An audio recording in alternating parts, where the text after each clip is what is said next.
Heavenly Father, thank you for this time. We can continue the study of Nehemiah as we go into the last chapter, which will prove to be challenging. May you give us spiritual insight to the Spirit, that we might glean lessons that will help us live a more effective discipleship life with you.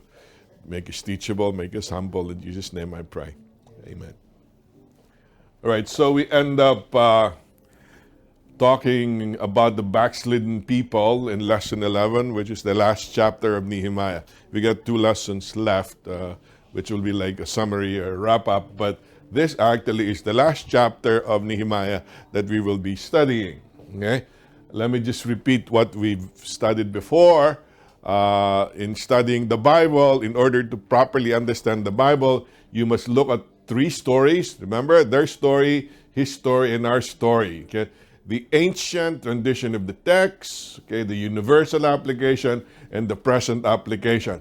Technically, we call it exegesis for the analysis in the ancient world, theology, theologizing, and assimilating the general principles, and homiletics, which is sermon making. When you apply the Bible, that's going to be our story. I laid this down. You hopefully will. I'll give you the handouts, and when you download this will be the differentiation between the 3. Among the 3, you get the exegetical, which is biblical language. Theological is timeless language. You get contemporary language for the homiletical. Okay, exegetical is time-bound. Theological covers all time. Homiletical is applied to a contemporary preacher and audience. There is technical wording, non-technical wording, application, and so on and so forth. The most important thing is to look at the bottom. Exegetical is declarative. It's declared by the Holy Spirit. Theological is also declarative. Imperative. The homiletical is imperative. Once you see the declaration of God and the principles behind that, there is something you need to do in order to respond to the principle of God. That's the homiletical. So even in our study, we will talk about the story of Nehemiah, and then the story of Jesus in Nehemiah, and our story for the day. So let me just review a promise of the New Covenant, because there's a lot of considerations. We covered the New Covenant and the law last time we studied, which actually zeroed in on the Sabbath. Remember, what was the promise? I will make a new covenant, but this is the covenant that I will make with the house of Israel. After those days, declares the Lord, I will put my laws into their minds and write them on their hearts. I love this graphics, because you see what's written on the heart. What's written on the heart? Do you see it in the graphics? The law. Yeah, those are the 10 commandments, okay? But the claim of a lot, the claim of a lot of our Christian brothers and sisters says that in the New Testament, the Old Covenant is gone. Therefore, because the Old Covenant is gone, the Sabbath is no longer binding. That's the argument, okay? Except for in the New Covenant, the law is not replaced. The placement of the law is replaced. Whereas it was written in 2 tables of stones before, it will not be written in the hearts. It's very clear that the allusion is to the tables of stones, which was written by God, given to Moses. And God is saying, they tried to obey those laws. They failed in the Old Covenant. What I'll do is I'll send Jesus Christ, and when you see my love in my Son, Jesus Christ, then you will learn to love Him, and the law will be written in your hearts instead of the tables of stones. That's the New Covenant. That's what a lot of people miss. And one thing else that there's very, very obvious is that, remember, this passage was given in Jeremiah's time. This was like about 700 years before Jesus Christ came. And for you to say that in the New Covenant there is a new law, what was the law during the time of Jeremiah? It was still the moral law, and that was given. Remember, we talk about Dr. Bakyoki. He was awarded the gold medal by Pope Paul VI with academic distinction of summa cum laude. What was the study? His dissertation was From Sabbath to Sunday, a historical investigation of the rise of Sunday observance in early Christianity. What was the conclusion? The conclusion was there was really no change of the day of observance. How powerful was it? I remember Dr. Bakyoki coming to our church. He gave me an entire folder of letters from other denominations and other churches. One of the churches that switched their observance of the Sabbath from Sunday to Saturday was the First Baptist Church of Lucerne Valley, who moved their church services to Saturday after looking at the Bible candidly and intellectually honest. Okay, what was the provision? We covered it. Epiphanius, the 4th century Palestinian, says that the early church persisted in the observance of the Sabbath until his own time. Till what? 350 AD, the church was still observing the Sabbath. Okay? Do we substantiate this in the New Testament? It's very clearly, let me read several texts. And on the Sabbath day, Paul and Barnabas went into the synagogue and sat down. And they went out. The people begged that these things might be told to them. What? The next Sabbath. The next Sabbath, almost the whole city gathered to hear the word of the Lord. And on the Sabbath day, we went outside the gate to the riverside, where we supposed there was a place of prayer, and we sat down and spoke to the woman who had come together. You understand the MO of Paul? What is his missionary modus operandi? He goes to a place, looks for a synagogue, that's where people gather. And as soon as he finds the synagogue, what happens? Then he starts sharing the word. In this particular case, there was no synagogue. So what did he do? He looked for people who were meeting for prayer, okay? But all of them were happening on what day? It was happening on the Sabbath day, proving to you that the early church were meeting on a Sabbath day. Okay, and so that substantiates what Epiphanius said, that they persisted in observing the Sabbath even after the resurrection. And Paul went in as was his custom. It was the habit of Paul. On 3 Sabbath days, he reasoned with them from the scriptures. What was the custom of Paul? To meet with people on the Sabbath day when they met, which means Paul, alongside the early church, did observe the 7-day Sabbath the way it was stated even in the Old Testament. Okay, and he reasoned in the synagogue every Sabbath and tried to persuade both Jews and Greeks, not just Jews, even the Gentiles and the Greeks met on the Sabbath day. So we come into the very popular passage, that come to me, all you are labor and are heavy laden, and I will give you rest. Take my yoke upon you and learn from me, for I am gentle and lowly in heart, and you will find rest for your souls. For my yoke is easy and my burden is light. Why do I put this? This is one of the most powerful Sabbath passages in the Gospels. People don't see that it's a Sabbath passage, but this is documentation. New Testament Professor A.M. Hunter of Cambridge University says that Matthew 11:25-30 are perhaps the most important verses in the Synoptic Gospels. That passage is the most important because it talks about the rest that Jesus is giving. Okay, this is the textual outline. In Matthew 11:1-24, we see the rejection of Christ. You know how they wanted to kill Jesus Christ. Matthew 11:25-12-13 is the revelation of the Messiah. Jesus reveals who he is.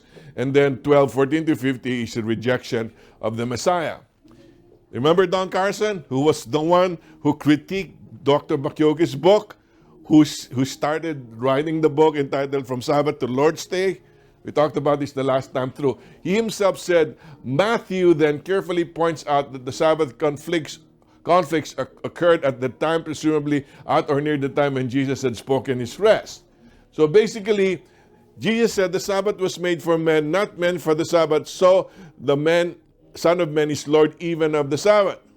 Remember what Jesus said? Do you remember this story? Which one of you who has a sheep, if it falls into a pit on the Sabbath, will not take hold of it and lift it out?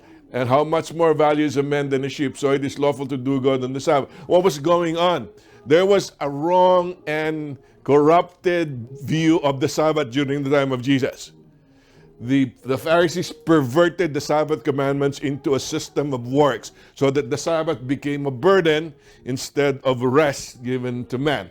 That's why Jesus said, hey, if you lost a sheep, what will you do? You will leave this to take care of. If you can even take care of an animal that way, man is more important than an animal. That's what Jesus was trying to say. So Jesus did not nullify, but clarified the Sabbath observance. He did not defy, but magnified the Sabbath. The crooked understanding of the Sabbath was straightened out by Jesus Christ. He did not replace the Sabbath. He clarified how the Sabbath should be observed. I think That's what we're trying to say. Why do we say that? Because Luke 4:16 basically said, and he came to Nazareth where he had been brought up, and as was his custom, he went to the synagogue on the Sabbath day and he stood up to read. Oh, you're saying, yeah, that's before the cross and the resurrection. True enough, Jesus had this custom, but remember we read it was also the custom of Paul to go and look for a synagogue and share the gospel in his missionary outreach. Okay, and the scroll of the prophet Isaiah was given to him. He unrolled the scroll and found the place where it was written in Luke 4:17. Remember this? Deuteronomy 5:15. This one, the version of the Ten Commandments I really like as opposed to Exodus 20, because the Sabbath is given here, and there's a reason why you should observe it. What is the reason? In Exodus 20, the reason was creation. Here, the reason is for redemption. Okay, because I delivered you, brought you out from Egypt with a mighty hand, therefore, observe the Sabbath day. And that always takes us to Revelation 4 and 5, one of the two most glorious chapters in the book, where the angel opens up a vision of the heavenly throne before God, right? That's the actual worship scene in heaven. And in Revelation 4, there is one reason why all the living creatures, the 24 elders and the people worship. Why do they worship? Because by the will of God, all things were created. So there's a question, there's an issue of creation.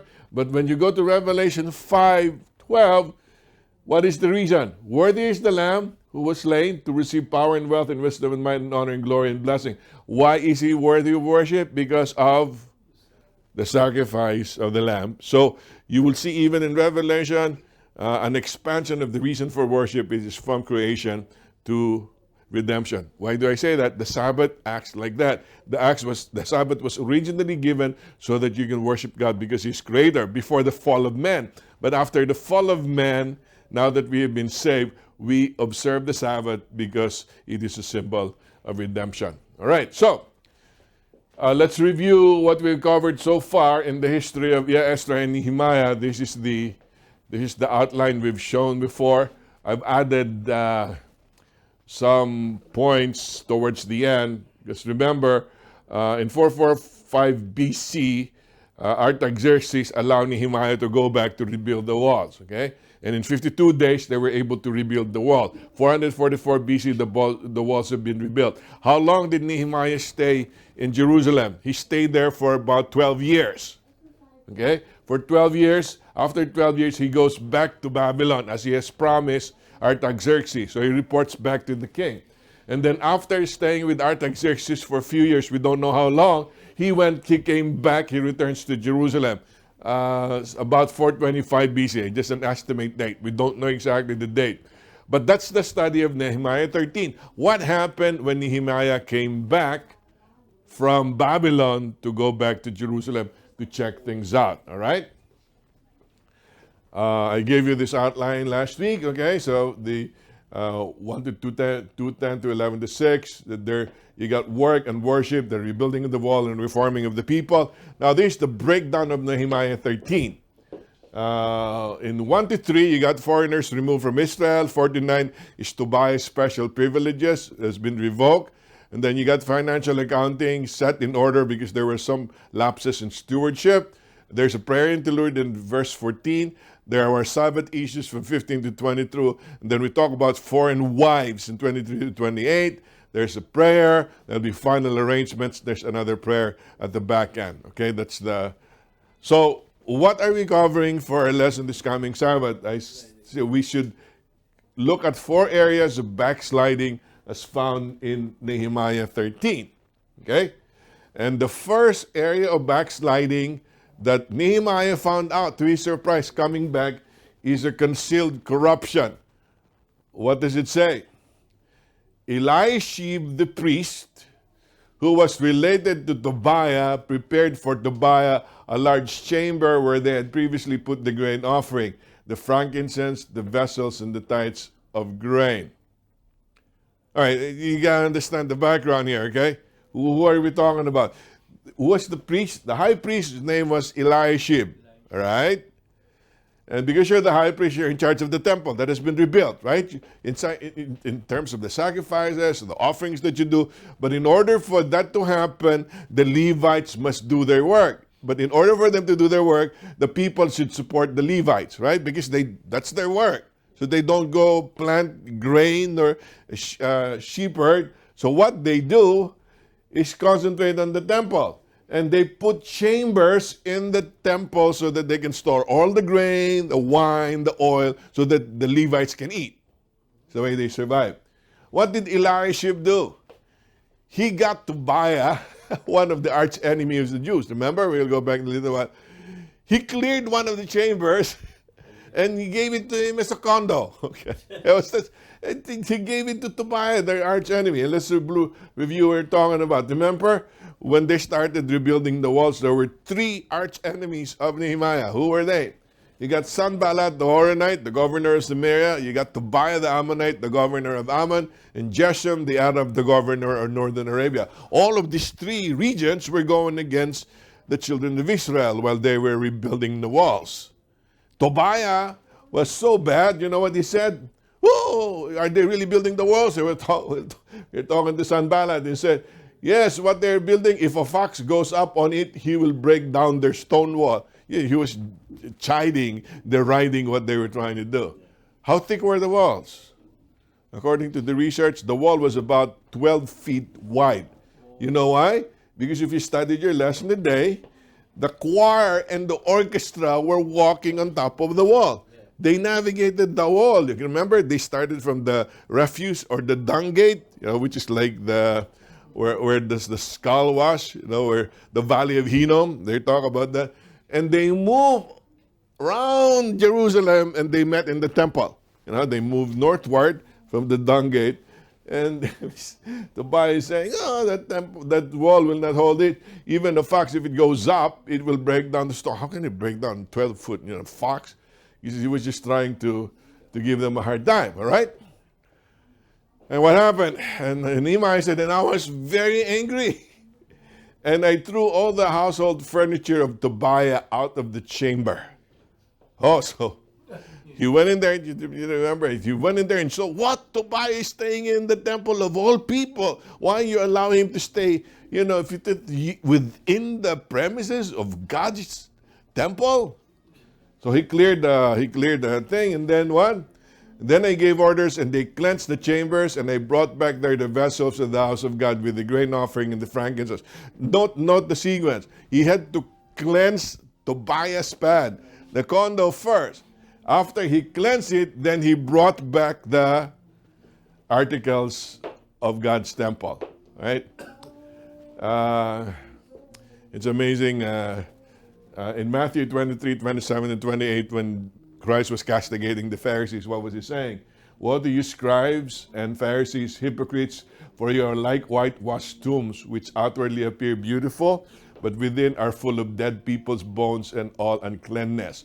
So you also outwardly appear righteous to others, but within you are full of hypocrisy and lawlessness." Why did I say this? Because the people were celebrating the temple, they were celebrating the religious services, but there was one problem. While they were celebrating the temple, who was living in the premises of the temple? It was Tobiah, a foreigner, an arch enemy. And this is actually a lesson against hypocrisy. Is it possible for you to have a really nice front and deep inside you are corrupted, right? So remember what Jesus said. What did Jesus say? He said to them, "It is written, my house shall be called the house of prayer, but you have made it a den of thieves or a den of robbers." One of the very few instances where you see the flashes of God's anger in the eyes of Jesus. He cleansed the temple. Why did he clean the temple? Because they were trying to do merchandise within the temple. And I can imagine Mr. Tobiah staying there, doing his own business, messing up with the temple. And Nehemiah, like Jesus did, drove away Tobiah, and cleansed it. What's the second area? Aside from concealed corruption, which is hypocrisy, they had overlooked offerings, On that day, men were appointed over the storerooms, the contributions, the first fruits, and the tithes, to gather into them the portions required by the law for the priest. Remember this in Nehemiah 12? They finally opened up the storehouse so that they can start supporting the Levites again. What was going on in chapter 12?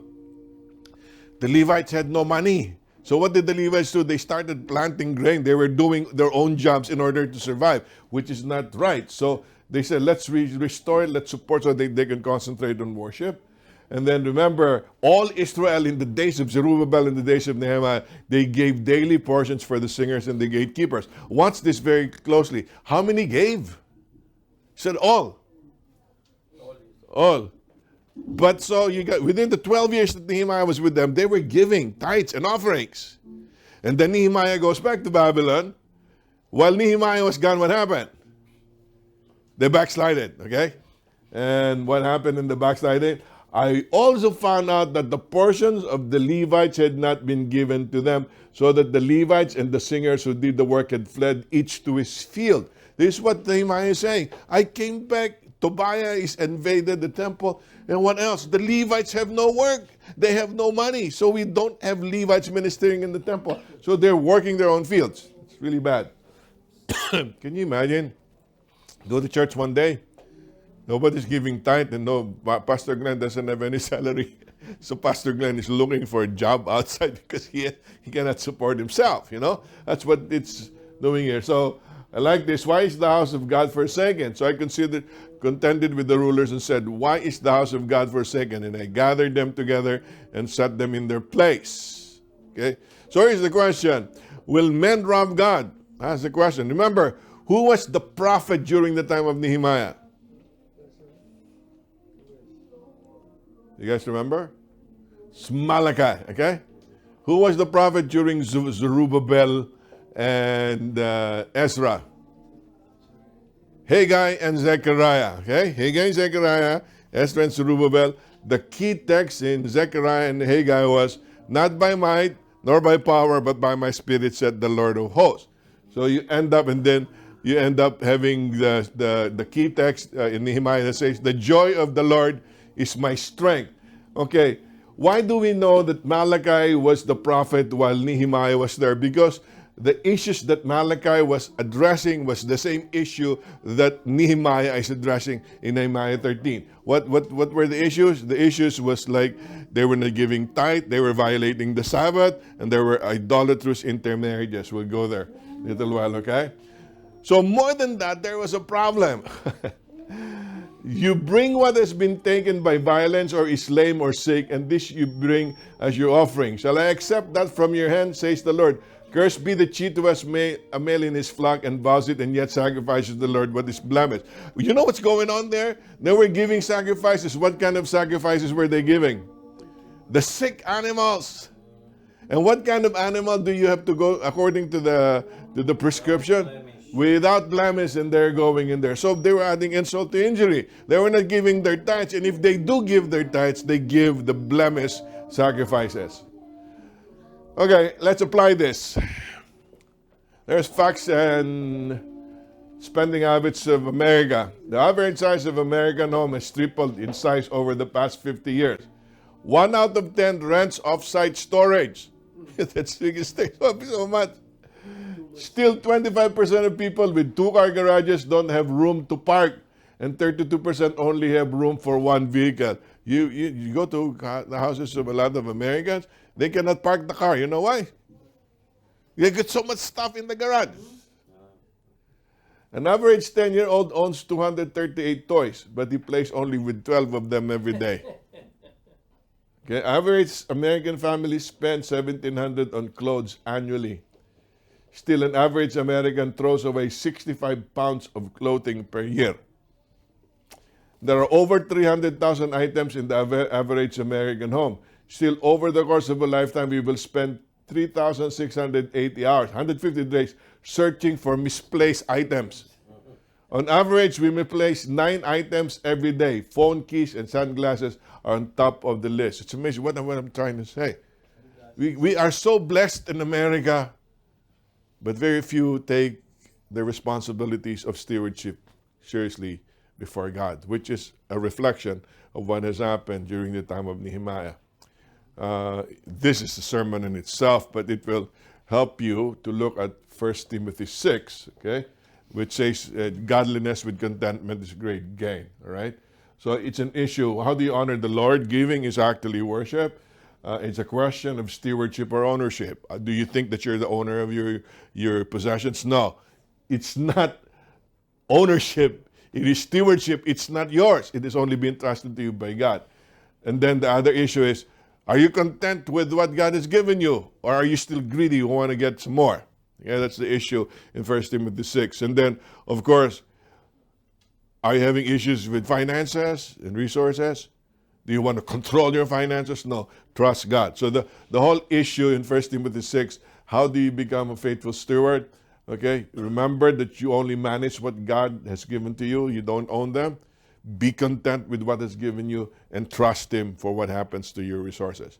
I think that's a very potent, in fact, there's a sermon that goes with this on its own. Jesus said in Matthew 6:24, no one can serve two masters, for you will hate one and love the other. You will be devoted to one and despise the other. And you see, what did Jesus say at the back end? You cannot serve both God, translation says mammon, but really the translation of mammon is money. Jesus is saying the number one idol of a lot of people is money. And you cannot serve both God and money at the same time. Something's got to give. What's that? Who is not? Well, somebody who trusts God and do not. See, got to be careful. Don't be thinking for other people. You can think for yourself, okay? But don't think for other people. Because the moment you start pointing your fingers, you are acting as God. You're starting to read other people's stuff, okay? And the bottom line is, that's where Matthew 7 comes in. Judge not that you've been a judge, okay? Because that's only the prerogative of God. So the best thing for me to do is, instead of me worrying about my neighbor, I should worry about my relationship with God and the stewardship that I have with man. What do I do with my possessions? That's my question. I don't think about how does Cristiano handles his possession. I don't worry about that. I worry about my possessions and how I use that for the work of the Lord. If we think that way, we will be more productive as a church. Okay, Steve Lawson says this: if you have forsaken the world to follow Jesus, what did he say? You have given up dirt for diamonds. You would not understand that until you've really invested in God. You will understand that God can give you something better than money can give. Because what God gives you may not be bought by money, but it's the most precious thing that we can have. Okay, the third area is, after we saw the concealed corruption, we have the overlooked offerings. We now have sacrilegious Sabbath. They violated the Sabbath. How did they do this?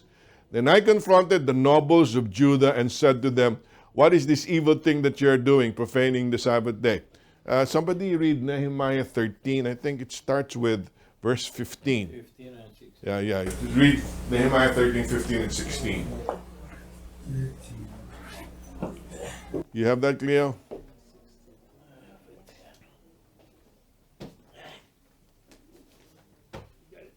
Nehemiah 13, Yeah, 15 and 16. 15 and 16. 15 and 16.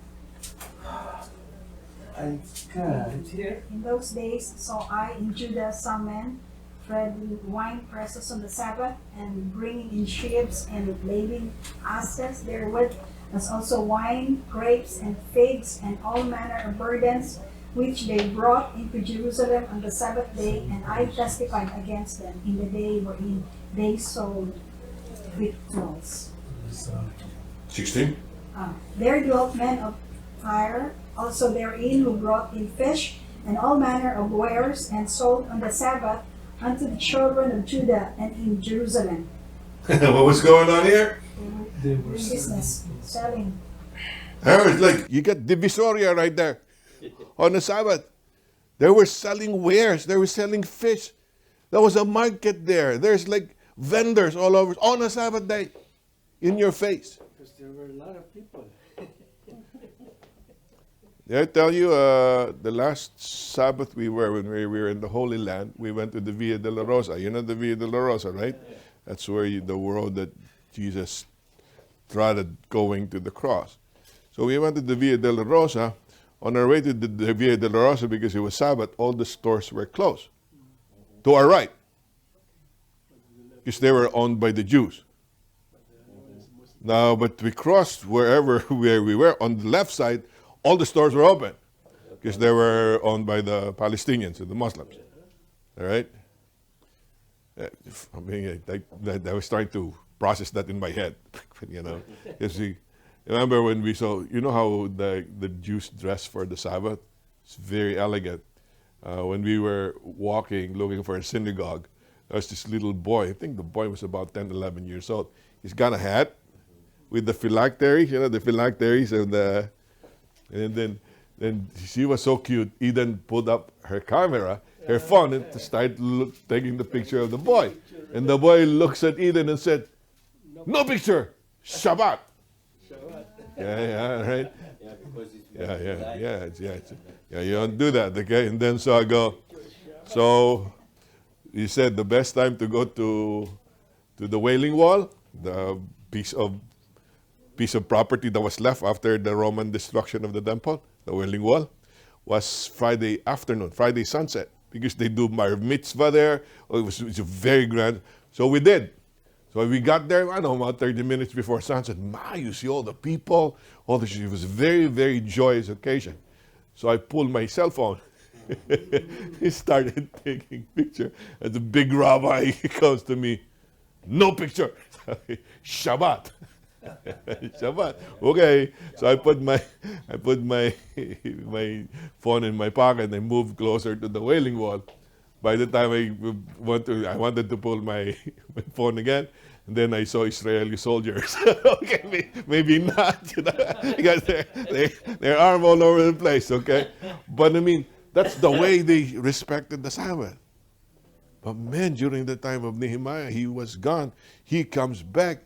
He tries to go to church on the Sabbath, go to the temple. What does he see? They were selling fish. They were selling everything. Was all over the place. What have you done? What was the term? Why did you profane the Sabbath? You violated the Sabbath in your face. So now they are overdoing it now. Yeah. No, the taxis, they are not driving taxis in the Sabbath. Only the Muslims. Yeah. We were to go to the church and Oh yeah. we had no transport. Yeah, and the reason The why. buses don't go. Yeah, and of course they don't believe that you should really walk more than a mile, again on the Sabbath day. And what's the name of the guy who ran for vice president, who's a Jew, he never, Lieberman, Joe Lieberman, never attended the session in Congress on the Sabbath day. And if there was an emergency, I think there was once an emergency, he had to go attend a session. He walked from his house, almost 4 miles. You know why? Because you're not supposed to light fire on the Sabbath. You turn on the ignition, you're lighting fire. So he had to walk to Congress and back. That's how that's the extreme. On the other side, you become very legalistic. But the other extreme is just do anything you want. And that's what was going on here. And he was appalled. Anybody will be appalled. Can you imagine if we come here next Sabbath and people are selling fish out there and they're selling wares? It's but then sell it someplace here, not here, right? Because Jesus comes in and topples the table. That's what did they do? Make it a den of thieves, make it a den of merchandise. That was what's going on. Okay, so how do I apply this? I have some slides here. Here's the problem. When you don't respect the Sabbath, you actually destroy yourself. Okay? Henry Nouwen says, without solitude, it is virtually impossible to live a spiritual life. Jesus says, go to your private room, and when you have shut your door, pray to the Father who is in that secret place. In other words, if you do not spend solitude or spend time with yourself, it is difficult, almost impossible, to live a spiritual life because you don't have time with God. William Temple says, your religion is what you do with your solitude. It is what you do with your time alone that determines your worship. Okay, I always quote this. Here, now I'm really stepping on toes here. Without disconnected solitude, we cannot taste our desperation for God. That's it. The moment you are by yourself, you will understand that you're desperate. You are lonely. You need someone bigger than yourself, and you will be desperate for God. We are lured to distractions like Facebook, to be entertained, to fit in, to self-express, anything to break the weight of the silence. And Sky Ditani, one of my favorite writers and authors, says, to experience a deep communion with God means learning how to be alone with ourselves. So when you feel the unease of boredom and the temptation to reach for your phone, resist it. By being alone with your thoughts, you may discover you're not really alone at all. Because the moment you become alone by yourself, you can talk to God. You know that's where God can commune with you deeply. But without that solitude, without that communion, your life will not grow. Okay? Okay, I will review this, and Chris is a doctor. You know that built into the physical body of each one of us is a rhythm, which is what we call a circadian rhythm. I always tell this. If you are so worried about going to your doctor, having a high blood pressure, don't go to your doctor at 4:30 because that's your highest blood pressure. Okay, where is your and the sharpest rise in blood pressure is about 6:45 in the morning. Okay, so the deepest sleep is at 2 o'clock. Bowel movement is suppressed at about 20. But all of this happens because there's a rhythm in your body. Unless, of course, you're third shift, you begin to readjust. So that, especially, that's why we have a jet lag and that kind of stuff. But otherwise, if you're normal, there's a rhythm in your body. That's the way we are created by God. All right. But they found out that if you look at an algae, the green algae, there's a rhythm of 7 days for that algae, okay? That the removal of the nucleus results in a circumseptant frequency multiplication. If you remove the nucleus every 7 days, that algae replicates. This is the most fascinating thing of all. Dr. Sangley is a medical doctor and a public health practitioner. So he heard about the bees in Brazil. Unique bees. You know what this year? They're stingless bees, but they gather nectar every day except on the 7th day. Wow. So he didn't believe that. So they went to Brazil, look for these bees. Sure enough, he saw the bees. And they were gathering nectars every day. And sunset, Friday, they stopped gathering. Sunset Saturday, they begin gathering again. Who's telling them to do that? Right? That's why this is what we call the circumseptant rhythm. If the 7-day week is an invention of culture and religion, as most historians would have us believe, how do we explain innate circumseptant rhythms in primitive algae, rats, plants, and phase flies? These forms of life have no calendar, can't read the Torah, and don't know Saturn from Santa Claus. You think it's just a happenstance that there's a cycle of 7 in nature? I don't think so. Because when God instituted the Sabbath, it was instituted across creation, right? Despite what God instituted, the internet and cell phones have created a kind of tyranny of connectedness. Often our connectivity isn't based on true need. It's simply, quite simply, an addiction. That's why Augustine's words still rings true today. One of my favorite quotes from him. Thou hast made us for thyself, O Lord, and our hearts are restless until they find their rest in thee.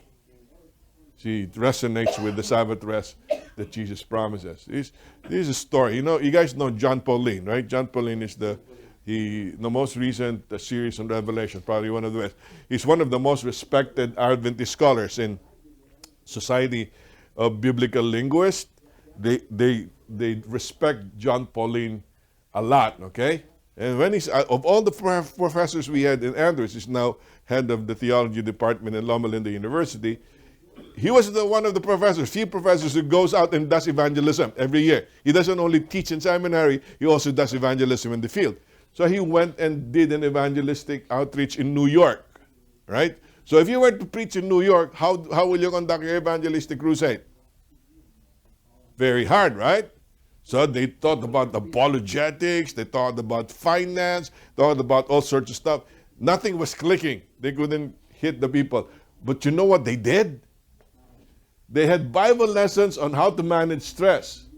Okay, entitled Power to Cope. The percentage of people accepting Bible studies skyrocketed. Because you know why? People are so stressed in Wall Street, they come out of the stock market, and they need a break from all this pressure. And the Sabbath rang a bell.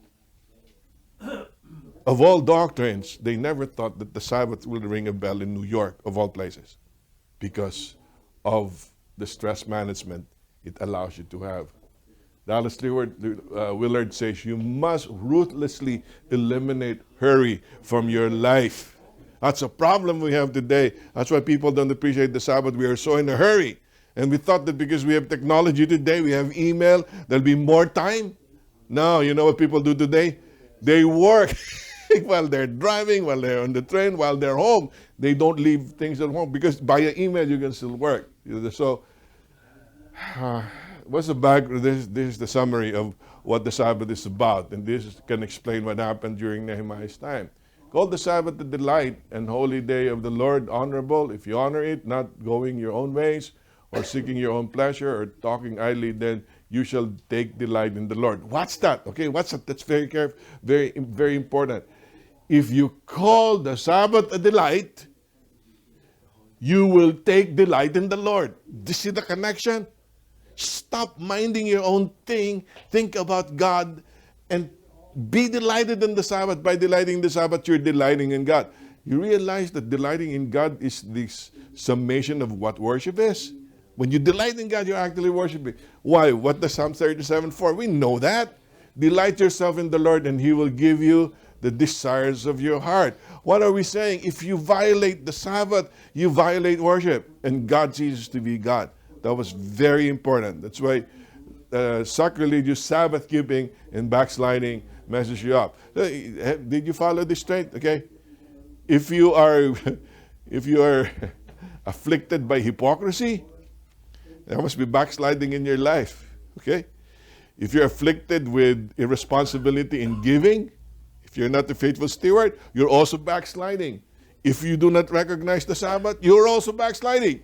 That's what Nehemiah 13 is trying to say. And you're ruining your Christian life. That's what it's saying, your relationship with God. So the fourth area, after concealed corruption, overlooked offerings, and sacrilegious Sabbath, is idolatrous intermarriage. Okay, does that mean we should not marry interracially? I don't think that's what it's trying to say here.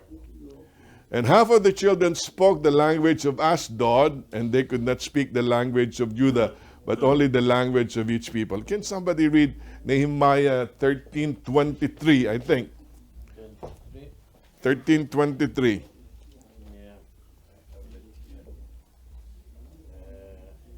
In those days, I also saw Jews who had married women of Ashdod, Ammon, and Moab. And half of their children spoke the language of Ashdod and could not speak the language of Judah, but spoke according to the language of one of all the other people. Okay, this is so sad. You know what happened, right? They started marrying the Canaanites. And because they married the Canaanites, their kids couldn't speak the language of Judah. They can speak the language of Judah. They cannot speak the language where God has stored His revelation. They will have no knowledge of God. This is the reason why the scripture says, do not be unequally yoked with unbelievers, because unbelievers will take you away from God. That doesn't mean you should not respect all races. All that it's trying to say is that this demarcation line is not your race. The demarcation line is your belief system, your allegiance to God. This will ring true. It will not ring true for us older folks, but for younger people who are looking for their partners in life, this is very important. You don't mess up your love life with your faith. Okay? Why?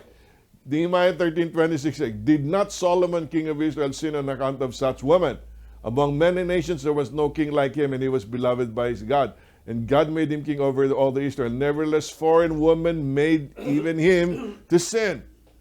You go to 1 Kings 11:4. For when Solomon was old, his wives turned away his heart after other gods, and his heart was not wholly true to the Lord his God as the heart of David his father. So what is the argument against marrying non-believers?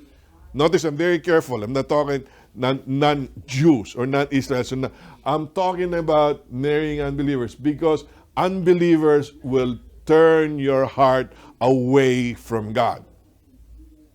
And they had the epitome of the example is Solomon. The reason why the Israelites got messed up was because of what Solomon did. Solomon married foreign wives who turned his heart away from God, and he started worshiping idols. So he says, quit doing that, okay? Now here's the point. Whatever we worship most captures our imagination and our heart. I define sin as building your identity, your self-worth, and happiness on anything other than God. Okay? It's not your God that you see in, like images, okay, totem poles. It is what is most important to you that captures your heart. The sad thing is, John Calvin said, the human heart is a factory of idols. Every one of us is from his mother's womb expert in inventing idols. We have so many idols in our lives. Look at the most recent advertisement for Lexus. The F-Series will provoke your lust, unleash wrath, incite envy, and elicit pride. Look at that. To market a luxurious car, you have to stimulate the sinful nature of man in order for them to buy. What's so sad is people buy it. They buy it because they appeal to their notions, okay? So Elijah came near to all the people and said in Mount Carmel, how long will you go limping between two different opinions? If the Lord is God, follow him. But if Baal, then follow him. You cannot be in church and follow God and follow somebody else. That's adultery. You know what adultery means? Having two allegiances in a relationship, okay? And the same was true for, you profess that you believe in God, but you have another idol in your life. That's adultery. That's the lesson that's being... David Foster Wallace, I already quoted this before this, I quote him in his excellent commencement address. The compelling reason for choosing some sort of spiritual thing to worship is that anything else you worship will eat you alive. Remember, I told you this, okay? David Foster Wallace is considered to be one of the best writers of his generation. You know what happened about less than a year after he delivered a commencement address? He committed suicide. Because something in him ate him alive. And he wasn't God. If you have another, he's saying, if you have another God, which is not God in heaven, if you worship your car, you worship your money, you worship your ambition, it will eat you alive. Okay, here's an example. You know, the issue right now in the Philippines is shabu, which is crystal meth. All right? Let's read it. It's a big issue here. It's a big issue here too. I mean, the drug cartel is a big issue. You know, we had Lieutenant Colonel Espinido who gave that's a very powerful back weekend that we had. Listening to him, listening to a survivor of the Rwandan genocide, how God intervened. But let's read this. I destroy homes. I tear families apart. I take your children. And that's just the start. I'm more valued than diamonds, more precious than gold. The sorrow I bring is a sight to behold. I have many names, but there's one you'll know best. I'm sure you've heard of me. My name's Crystal Meth.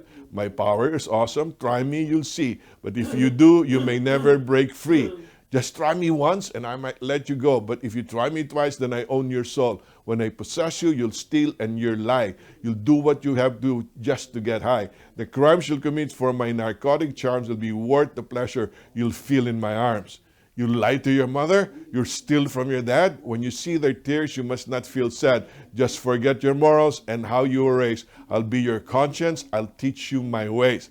I take kids from their parents, I take parents from kids. I turn people from God, I separate friends. I'll take everything from you, even your good looks and your pride. I'll be with you always, right there by your side. Now that you've met me, what will you do? Will you try me or not? It's all up to you. I can show you more misery than words can tell. Come, take my hand, and let me lead you to hell. That's one of the most powerful prose and poetry that I've read. But that's what sin does. You play with sin, it feels good. until he gets you and you become a slave to sin. And you know what happens when you become a slave? He kills you in the end. He will kill you. And that's what happens when you have another idol. The idol will eat you alive. And one of the favorite idols in America is self, okay? That's what we call narcissism. What's narcissism? Narcissus is a Greek figure. It says he was cursed by a curse that he was so beautiful. He looked so good. He saw his own reflection in the water and fell in love with it. He stared at this reflection until he died. That's why what we call narcissism, an extreme fixation with oneself and public perception. The most important thing to anybody who's narcissistic is himself. Do people like me? Are they pleased with me? Okay, hold your horses, because if you start stepping on your toes. Sean Parker, co-founder of Facebook, he eventually, Mark Zuckerberg bought him out. He's no longer part of Facebook. But he said, the company's founders intentionally built the site to consume as much human attention as possible. You know what that means? That's why people go to Facebook. They want people to see what they do, and they want people to like them. They count the number of likes. The people, there are other platforms like Link, there's a lot. But why is Facebook so popular? They fail to see this. What Facebook intended to do was feed on your narcissism. And because that's our nature, people go to Facebook. We got billions of people looking for likes every day in Facebook. People have become more narcissistic and more concerned with aggressive self-promotion. That is why in the competition for hearts and minds, Facebook is killing God, says one psychologist. Why? Because their God is no longer God up there. Their God is themselves. Ultimately, we want other people to worship us and give us praise instead of giving ourselves to worship God, because we sinfully believe that this will give us true life. That's what the devil wants. Amazing. Nehemiah 13, the last passage of supposedly an Old Testament book, and it is so relevant today. Idolatrous intermarriage means you have multiple gods in your life. Yeah, multiple. Yeah, and unfaithfulness doesn't mean you don't worship God. Oh, you worship God, but you worship other things. And when you got both of them, that's no longer Lord. Yeah, there is a saying in the Philippines, wag kang mamangka sa dalawang ilog. Don't go boating on two rivers. Sorry, yeah. That's why it's just a figure of speech. Come on. So, figure of speech, you can't do that. But people try to do it in the spiritual life. They want to have several gods. You want to go to church, but you to follow God, and yet you still want yourself. You want whatever possessions you have. Their idols are silver and gold, the work of human hands. They have mouths but do not speak, eyes but do not see. They have ears but do not hear, noses but do not smell. They have hands but do not feel, feet but do not walk. Those who make them become like them, so do all who trust in them. See, these idols, they're not real. They're inanimate. But you know what's really tragic? Those who make those idols become like them. There's a statement in the Philippines that says, mukhang pera, you look like money. The more you like money, the more you will look like money. In other words, you're really the epitome of greediness, the epitome of greed. And that's what happens when you worship something other than God. You know the story? I put you at great expense, you can even look after your own thought. This is the Hideyoshi, the warlord Hideyoshi. He commissioned 50,000 workers to build one of the largest Buddhas. Okay? Spent 5 years building that large Buddha, the statue of Buddha. And after 5 years, I think in 1596, there was an earthquake. And the temple crumbled. So did the Buddha. He got so mad, he got his bow and arrow and shot the arrow into the statue of Buddha. He said, I spent 50,000 men and 5 years building you, and you can even look after your own temple. That becomes crazy. That's why God is scratching his head. Why in the world are these people worshiping things that cannot protect them, that cannot do anything for them? Why? Because they want to feed their ego. That's the issue. New thing is, God whispers to us in our pleasure, speaks to us in our conscience, but shouts in our pains. It is his megaphone to rouse to a deaf world. How do you awaken somebody who's a backslidden guy? Must be awakened by God. And the reason why somebody would be awakened by God is God still loves the person to come back. So I won't mention name, but during the prayer meeting, there was a prayer request that somebody suffering very painfully in physical health, and she thinks that God is so far from her. And yet the opposite is true. The reason why you go through something difficult in your life is God is calling you back to him. That's true. God loves you so much to let you by yourself. He will do something to your life, give you, subject you to a crisis, so that he can call you back and you can respond. So what are the 4 areas of backsliding? Lesson of Nehemiah 13. Concealed corruption, which is hypocrisy. Overlook offerings. Your tithes and your offerings. Good stewardship. Sacrilegious Sabbath. Remember the sanctity of the Sabbath. And idolaters, intermarriage. Idolatry. What are the marks of backsliding? If you want to find some backsliding in the church, look for people who are trying it to look good, but there's hypocrisy within them. You know, there's a struggle. It's hard. If you're living a double life, it's going to show up. Look for people who don't care to give to God's work. They no longer have allegiance towards God. People who really don't care about the Sabbath, and people who cares more about themselves than God. How do we wrap this up? What did Jesus say? These people honors me with their lips, but their heart is far from me. In vain do they worship me. They come and attend in the temple, but their heart is not really with God. So what's the promise in Jeremiah? Related to Nehemiah, I will give them a heart to know me, for I am the Lord, and they will be my people, and I will be their God, for they will return to me with their whole heart. Can you read the first part of this again? How do you get a heart? Do you create the heart and work for that heart? No. God gives you that heart. Okay? How do you get that heart? A few more slides will be done. Matthew 6:21. For where your treasure is, there your heart will be also. God knows that you have something that you treasure in your heart. Okay? And whatever the treasure is, that grabs a hold of your heart. And that's the only way to get to you, says God. So there are several ways God can get to you if you're backslided, if you're backslidden. I've listed some points here. God will probably subject you to an extreme sense of shame and guilt. If there's still any shred of conscience left in you, you will have a sense of shame and guilt with some things that has transpired in your life. If that doesn't work, you get dragged into despair and emptiness.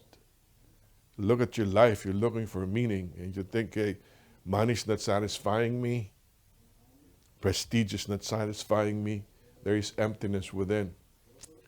And then you get diagnosed with terminal disease, you got fear of death and judgment, or you lose your job, you lose a lot of cash, there's tragedy and bankruptcy, unrequited love. You love people, they don't never love you back.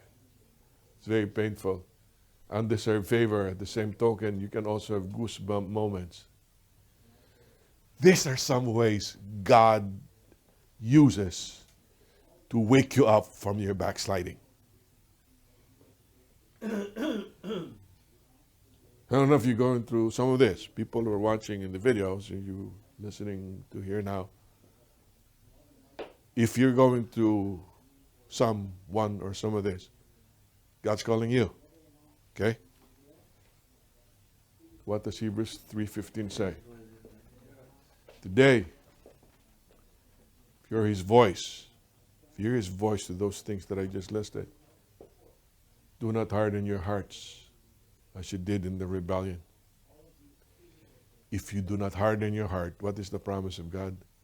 I will give you a heart for me. So what's the solution to our backsliding? The solution to our backsliding, according to Nehemiah 13, is a new heart from God. How do you get a new heart? You allow Him to give you a new heart. How do you allow Him to give you a new heart? Do not harden your heart. Listen to the way He's talking to you. Whether it's through guilt or through fear or through bankruptcy, all the things that I've enumerated, is God talking to you. Do not harden your heart. So let's close with this study. Can somebody, what's that? The summary? All right, so somebody read the last verse of Nehemiah 13.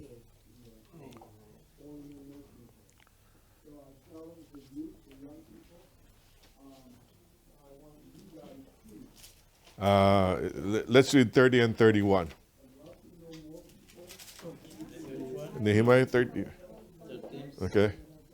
Go ahead. Appointed charges for the priests and for the Levites, everyone in his work, and for the wood offering at times appointed, and for the first fruits. Remember me, O my God, for good. All right. So Nehemiah enumerates what he has done. He keeps on saying, if you read the passage, remember me, O God, remember me, O God, remember me, O God. You know, I think that's the trouble with Nehemiah. You know what remember me, O God means? Hey, look at what I've done. Look at what I've done.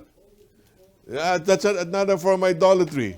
You idolize what you've done for God. Okay, that's a very subtle form of idolatry. That's why a lot of people are saying, if Nehemiah only ended with chapter 12, it would have been a nice book.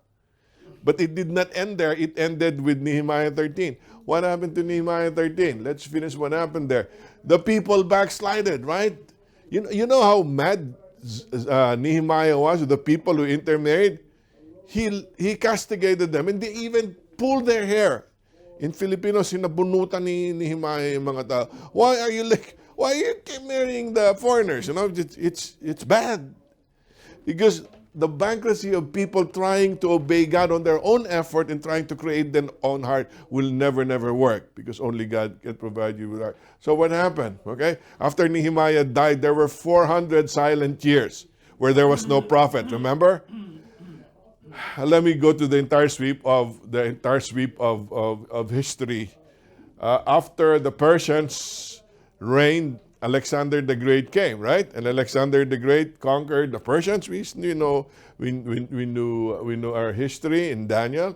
And you know what happened when Alexander the Great conquered the Persians? Alexander died, and he distributed his kingdom to 4 generals. Who were the 4 generals? Cassander, Lysimachus, Seleucus, and Ptolemy. All right? And where were the Jews? The Jews were under both the Seleucid and the Ptolemaic Empire. Okay? And so after Persia, instead of being a sovereign nation, they became a protectorate under Greece. And then the Grecians didn't like the religion of the Jews, so they wanted to introduce Hellenism, or the Grecian culture to them, or Hellenistic culture. So there was this one Seleucid king. His name was Antiochus Epiphanes. He offered swine. He offered swine in the altar of the temple. Okay, and he wanted to destroy the religion of the Jews. And Judas Maccabeus, you know the story. He revolted. He was able to defend the people of God. That's why we have Feast of the Lights. You know, Feast of the Lights. Even Jesus celebrated that. But after that, it was shortly, because the Maccabean clan started owning the nation for themselves. And after the Greece, we fell under Rome. The Jews fell under Rome. And the first Christmas came. And we're going to Christmas now. And Jesus was born. And people thought that when Jesus came, Jesus will give them independence and sovereignty. But Jesus said, no. The Son of Man came not to give you a new nation, not to give you sovereignty. The Son of Man came to give you a new heart. God with you, so that my heart will be given to you. How powerful is that kingdom? He said it's more powerful than the kingdom of Rome. How powerful was it? You know what they tried to do to Paul, right? Paul said, go ahead, throw me in prison. I've been in prison. Go ahead, throw me in the boat. I've been shipwrecked. Go ahead, stone me. I've been stoned several times. It doesn't matter. For me to live is Christ and to die is gain. It is so powerful that even in the extreme persecution, people can rejoice in Jesus Christ. That's the kind of heart that Jesus came to give to us. So I'm glad that the Old Testament didn't end with Nehemiah 13. Okay, that's the end. No, the Old Testament was a forecast of the coming Messiah in Jesus Christ. Because when Jesus came, the restoration was complete in His person. So what's the lesson that we will learn from Ezra and Nehemiah? I think we already studied this. The reason why the people of God were restored was if they were not restored, Jesus would have not come to be our Savior. And more than that, what we learn is that if people try to be good in order to be saved, if people try to be good in order to be right with God, it will always fail. Only God can change your heart. So how does David put it in Psalm 51? Psalm 51, their lesson this morning. David puts it in Psalm 51. A sacrifice that is pleasing to the Lord is a contrite heart and a broken spirit before Him. And what does He say in Psalm 51:10? Create in me a clean heart, O God, and you'd renew a right spirit within me. If there's a message of Nehemiah, if there's a message of the Old Testament, it is that God alone can create a heart for us. And all we need to do is if we hear His voice today, we should not harden our hearts and allow Him to create a love and a desire for Him. Okay, so that ends at least the study of Nehemiah 1 to 13. We will have wrap-up lessons for the next two lessons, but I'm hoping that this has guided you in understanding how the Lord led His people to set up the coming Messiah in Jesus Christ. And more than that, hopefully, are we studying Daniel next quarter? Yes, Daniel next quarter. Now that we're studying Daniel next quarter, you have a very firm grasp of the historical segment of Daniel from Babylon to Persia, right? And then Persia from Greece. At least you know what has happened in Ezra and Nehemiah. You'll have a better appreciation of what that's all about. All right. Any questions? Later. All right. Let's end up with the word of prayer. Dear Father, thank you for the study this afternoon.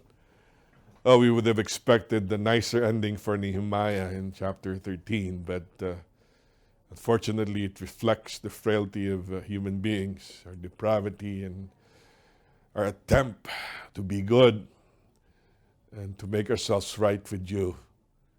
We soon learn that it will always fail, because unless you give us a new heart, we will not be right with you. Teach us, dear Father, to be sensitive to the way you talk to us every day, whether it's in our possessions, in our health challenges, in our financial struggles. May we be sensitive and be responsive to you and not harden our hearts. And Lord, as David has prayed, teach us to be broken before you every day and create in us a clean heart. Oh God, renew a right spirit within us, that we might truly be your disciples and learn to truly worship you as our only God and Savior in your Son, Jesus Christ. In His name we pray. Amen. Amen.